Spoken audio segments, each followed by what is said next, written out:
Hello there, my name's Card, and this video is an installment in a series I do here on my YouTube page called Some New Words. The premise of the series is that in each video I introduce to you a new, completely original word or term or figure of speech which I've coined.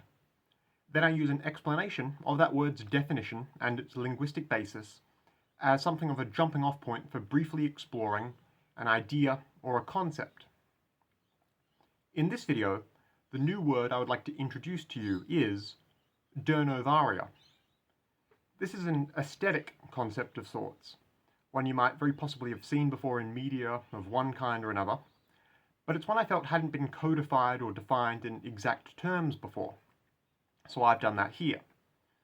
Durnovaria, as I define it, is the fictitious, anachronistic, worldwide urbiome, which is often incorrectly portrayed as the sole habitat of dinosaurs and early megafauna, frequently found in prehistoric-themed pulpy B-movies and children's media, typically characterized by the presence of dense, jungle-like foliage, especially replete with oversized ferns and cycads, dusky red skies, copious volcanoes and thermal vents, dense fog, and the coexistence of any and all prehistoric life in the same geographic and temporal location.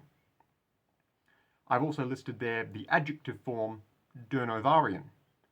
You can see there the word spelling and its international phonetic alphabet notation, as well as what I've etymologically based the word Durnovaria off of.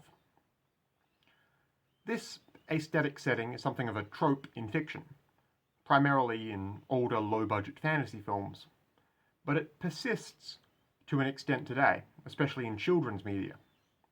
You know, where they've got the primitive foliage and lots of volcanoes and all the dinosaurs living in one place in time, as well as maybe big mammals like woolly mammoths and even cavemen just all interacting. I actually really like the general atmosphere of those sorts of old dinosaur B-movies, even if it's really schlocky and definitely ahistorical. I just think it looks really cool, what can I say? But for a lack of any specific term for this ahistorical dinosaur aesthetic, I've taken to referring to this sort of story as being set in Durnovaria, for want of a name for this sort of fictitious biome. And you could see earlier, I derived the word Durnovaria from the name of a painting, which was made in 1830, around the time people started digging up a lot of fossils and cataloguing them for the first time, and dinosaurs were becoming all the rage for the first time. Here's the painting itself, if you haven't seen it before. It's what we would consider today the first paleo art.